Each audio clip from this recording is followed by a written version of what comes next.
الحمدللہ وکفا وسلام علی عبادہ الذین اصطفیٰ اما بعد۔ محترم سامعین کرام، بزم اشرف کی 12ویں مجلس کے پہلے حصے میں آپ سبھی حضرات کو اہلا و سہلا و مرحبا کہا جاتا ہے۔ حضرت نے ایک مرتبہ ضرورت علم دین کے باب میں بہت ہی کارآمد بات بتلائی ہے۔ چنانچہ فرماتے ہیں کہ تم کو اصل ضرورت علم دین کی ہے۔ اب میں اس کی فہرست بتلاتا ہوں۔ سب سے پہلے بچے کو کلمہ شریف سکھا دو، خواہ ایک ہی کلمہ ہو جس کو عورتیں بہت آسانی سے سکھا سکتی ہیں۔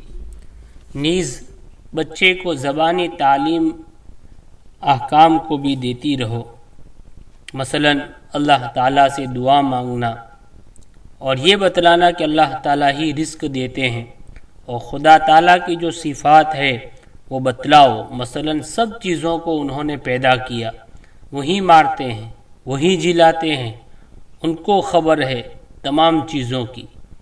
اگر بچہ شرارت کرے تو کہو کہ اللہ میاں خفا ہوں گے۔ جو علوم ان کے مناسب ہیں عورتیں ان کے ذہن میں خوب ڈال سکتی ہے۔ بار بار کہتی رہنے سے بچے کو یقین ہو جائے گا۔ خدا تعالیٰ کو سب چیز کی خبر ہے۔ عورتوں کو چاہیے کہ ان کے خیالات درست کریں۔ اس کے بعد جب ان کو اور ہوش ہو تو چھوٹی چھوٹی صورتیں قرآن شریف کی یاد کرا دے۔ جب 7 برس کے ہوں تو نماز پڑھنے کا طریقہ بتلا دیں۔ 10 برس کی عمر پار کر جاوے تو ان کو مار کر نماز پڑھاؤ۔ اب تو نماز کے بارے میں کوئی بھی کچھ نہیں کہتا۔ اگر کوئی بچہ امتحان میں فیل ہو جاوے تو اس پر تو افسوس ہوتا ہے، لیکن نماز اگر برس روز تک بھی نہ پڑھے تو ذرا بھی افسوس نہیں ہوتا۔ زبان حال سے اسلام شکایت کر رہا ہے کہ افسوس میری طرف بالکل توجہ نہیں، تم کو غیرت دلاتا ہوں اور یہ بتلائیے کہ اس کی حفاظت آپ کے ذمے ہے یا نہیں۔ اگر ہے تو کیوں نہیں کی جاتی؟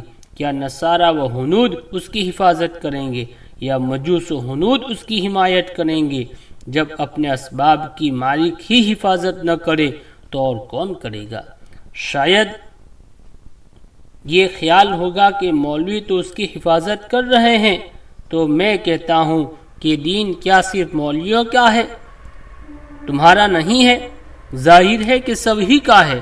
جب سب کا ہے تو وہ ایک جائیداد مشترک ہوا، اور ظاہر ہے کہ جو جائیداد مشترک ہوتی ہے اس کی حفاظت جملہ شرکاء کے ذمے ہوتی ہے۔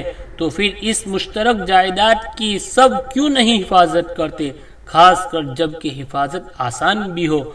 اور حفاظت یہ ہے کہ اس کی ضروریات کی پابندی کرو، سو یہ کیا مشکل ہے؟ اور اگر مشکل ہے تو ایسی مشکل ہے جیسے ایک معمولی کام اگر ارادہ نہ کرو تو وہ مشکل نظر آتا ہے، سو ارادہ نہ کرنے سے ہر کام مشکل معلوم ہونے لگتا ہے۔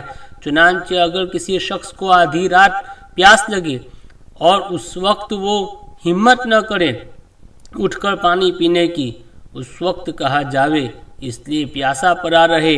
فرض کیجئے اگر اسی وقت اتفاق سے کلکٹر کا کوئی آدمی آئے اور کہا کہ صاحب کلکٹر کو آپ سے خاص بات کہنی ہے، اور اسی وقت آپ کو بلایا ہے، اور وقت بھی ایسا کہ بارش ہو رہی ہے اور بجلی چمک رہی ہے، یہ صاحب وہی ہے، ابھی وہی ہے جو 4 قدم بھی پانی پینے کو نہیں جا سکتے تھے، مگر یہی وہ ہے کہ 12 نے کوٹ پہن کر سوار ہو کر چل دیے اور 1 میل پہنچے، اور جب وہاں سے آئے تو خوش بخوش فخر کرتے ہیں، اور فخر کرتے ہوئے آئے کہ ہم سے صاحب کلکٹر نے مشورہ لیا، اسی کا تذکرہ ہے، اسی کا چرچا ہے، انہی کو پہلے 4 قدم چلنا مشکل تھا، پانی پیاس لگی تھی لیکن 4 قدم چلنا وہ پسند نہیں کرتے تھے، ان کو مشکل معلوم ہوتا تھا۔ اب کلکٹر صاحب نے بلایا تو 4 قدم نہیں بلکہ 1 میل چلنے کا اس نے ارادہ کر لیا اور وہ کر کے بھی آئے۔ تو مطلب یہ ہے کہ ارادہ نہ کرنے سے وہ مشکل کام نہیں ہوا، اور ارادہ کرنے سے مشکل کام بھی آسان ہو جاتا ہے۔